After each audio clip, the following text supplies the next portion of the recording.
How ants are like people. There are some creatures that seem distinctly to demand good deeds and to punish neglect of duty and wrongdoing. This involves some recognition of right. What is it for the creatures? I had several opportunities of observing the manners of several kinds of ants living in the houses in South America. All of them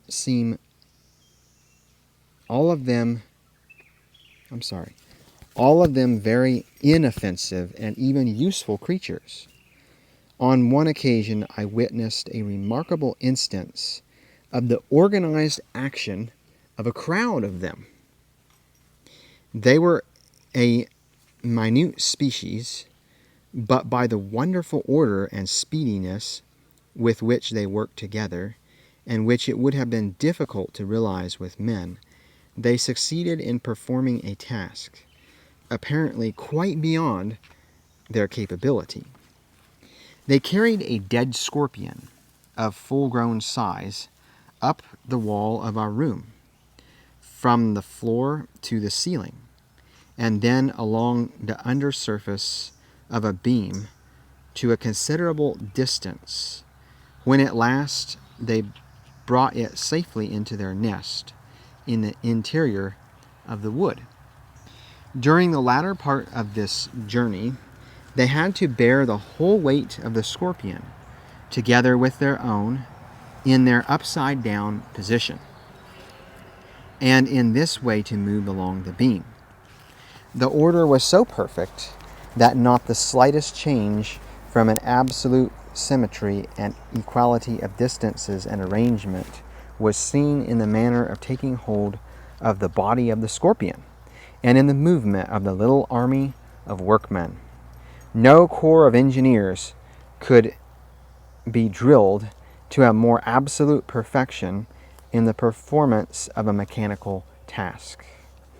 According to a rough calculation, there must have been from 5 to 6 of these intelligent little creatures at work, besides those engaged in the move.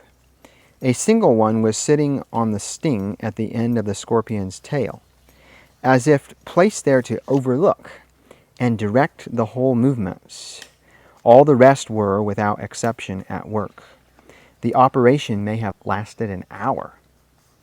The scene is an exact reproduction in the insect world of the manner in which the ancient Egyptians and Assyrians conveyed their colossal statues to their places.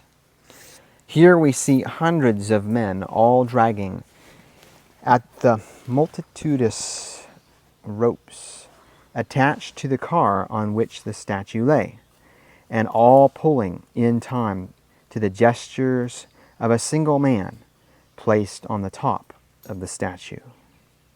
Some of the performances of the ants are absolutely startling. So closely do they resemble the customs of human civilization.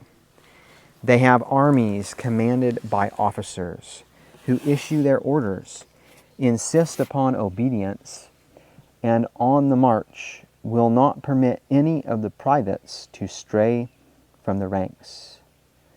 There are ants which are slaveholders. They make raids on the nests. Other ants carry off the yet unhatched cocoons and rear them in their own nests to be their servants. There are ants which bury their dead, a fact which was discovered by accident. A lady had been obliged to kill some ants, the bodies of which lay about on the ground. Soon a single ant found its dead companions and examined them, and then went off. Presently it returned with a number of others and came up to the dead bodies.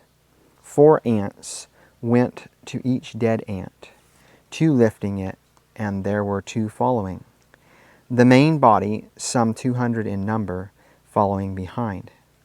The 4 pallbearers took their office in turn, one pair relieving the other when they were tired. They went straight to a sandy hill and there the pallbearers put down their burdens, and the others immediately began to dig holes.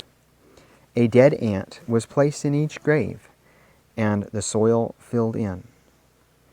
The most curious part of the proceedings was that some 6 or 7 ants refused to assist in grave digging, upon which the rest set on them, killed them, dug one large hole, and tumbled them unceremoniously into it. Interesting. I had never heard of that before. Ants are very interesting creatures.